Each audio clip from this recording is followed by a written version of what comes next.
Last episode was a bit of a roller coaster, to be honest with you. Cut some teams that I was actually a little bit excited about. I think the biggest surprise for everybody was the Chicago Bears made it to episode 3. They were my team from 2017, and while we had a really nice run together, I've never gone 2 years in a row with the same team, so this would be pretty unprecedented. People are saying that I cried on camera. I did not cry on camera. Let's be clear about that. I'll be honest with you, there's a lot of teams I hate. Was I ever gonna pick the Patriots? No. Was I ever gonna pick the Steelers? No chance. I mean, there's this Raiders bum on campus who can't stop leaving me alone. I'm not picking teams like the Raiders. Whoever ends up being my team that I'm a lifelong fan of for 2019, they have to have one thing that I just really gravitate to. To the people who say this is a bandwagon mentality or some sort of flippant exercise, I say grow the up. You people that are in these relationships with these teams where they just disappoint you year after year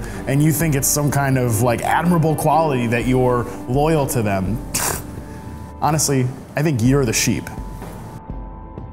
All right, we have not talked about the Ravens yet on this show because they were ignored for the first 2 episodes. They brought on a heavy hitter to try to convince me to be a Ravens fan, a lifelong Ravens fan for 2019. They brought in my frickin' mother. Okay, Matt, so I've been thinking about this, and here's my thought.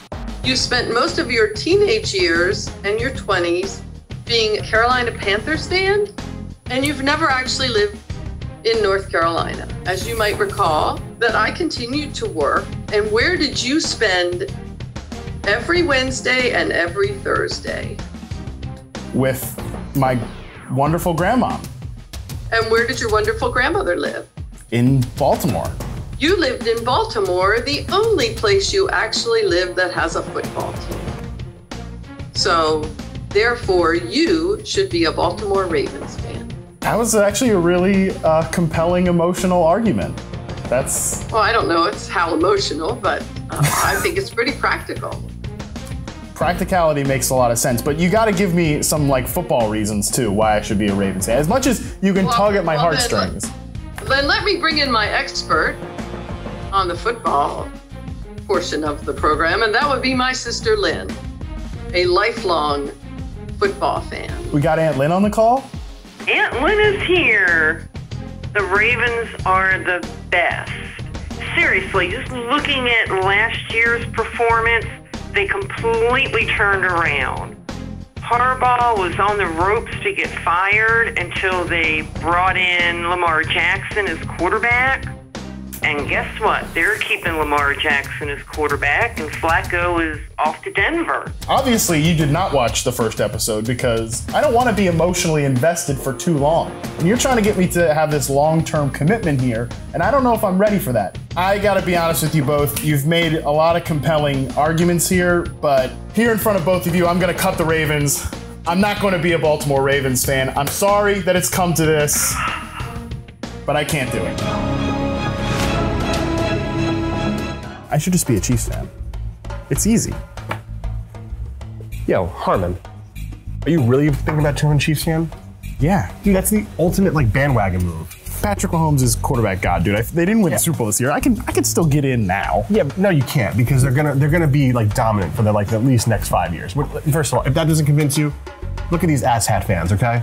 This dude's eating ketchup and Twinkies. All right, all because of the guy that you call quarterback Jesus. Dump it on there, dump it on there. That's the craziness of this. You don't want to be associated with these guys. Come on. Yeah, actually, thanks for saving me. No problem. That's what I'm here for. The Chiefs are out. Sorry. Bye, Chiefs. Okay, so who are we talking to? What the hell are the Jets doing here? We haven't cut them yet. All right, fine. What do the Jets have to offer? I guess we have to talk about it. You have to consider it. Okay, they're here. I'll consider. Sam Darnold, definitely good young quarterback. I believe in him. I think he's gonna be good. So that's a fair case. Hang on. Let's like this. I'm supposed to buy in on this. Nice try. Nice way to sneak in, but no way. The Jets. It's too early for them. They can't be my team for 2019. Not with this Gase going on. just can't get my head around the Vikings. Stephon Diggs, Adam Thielen, I love wide receivers. I think they can still be good. I think people are a little too hard on Kirk Cousins, but there does seem to be a lot of misery. I need a son. You actually have some Vikings fans send some videos your way. Oh. I hope this helps, because I don't know what to do. Not so bad. You got puppies, you got kitties, and you got a lot of this. And a football team that can never make it over the top. One, this guy showed me a picture of snow outside. I hate the cold. Can't do that. So that's actually a pretty negative point in there, Mark. I want you to imagine for me that you're getting called into your boss's office in the middle of the day, and you start to think, hey, there's a new position open. I might be getting that promotion. And then boom, blindsided, you're laid off, the company is going under, and your wife left you.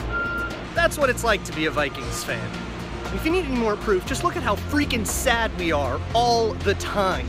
We are still celebrating the Minneapolis Miracle from 2 years ago because it's the only goddamn good thing that happened to us in the last like 40 freaking years. It's constant pain, disappointment, and the key is that they always get your hopes up. Don't do it, Matt. Wow, Luke Braun, NFL, a lot of really good points. This sounds like a pretty excruciating journey that I don't know that I'm ready for. I've seen enough. Luke, others, you've convinced me. I'm not joining the Vikings. The sun is setting on the Vikings. They're out.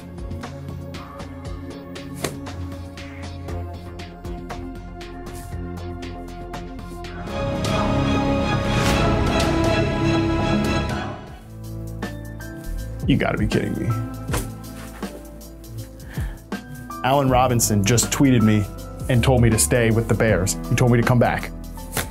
Allen Robinson is my guy. He's been my guy for years. I just, you know what? I can't do this. I can't take it anymore. Can't. I can't do this. I can't do it anymore.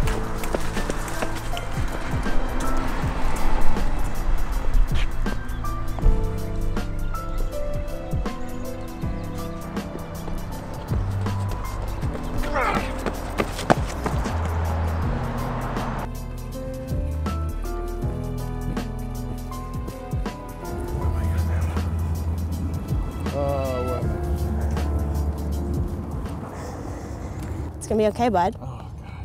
Thank you. It's gonna be all right. Thanks. I think I'll figure It's all good. Yeah. Go Raiders, though. Go Raiders. What? Stop following me around. I'm not picking the Raiders. You might pick the Raiders, though. I feel like I'm. No good players. Well, that's just no rude. good players. That's real rude.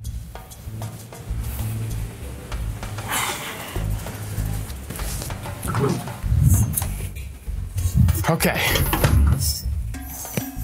Okay, all right. I think I feel better. After all that,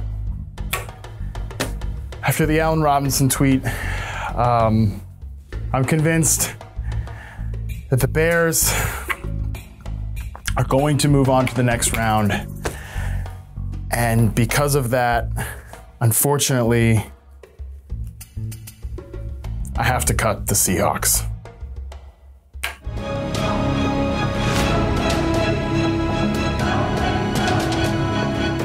Well, there you have it. After what was easily the most stressful week that we've had so far, we're down to our final four. The Bears, courtesy of Allen Robinson, snuck in there.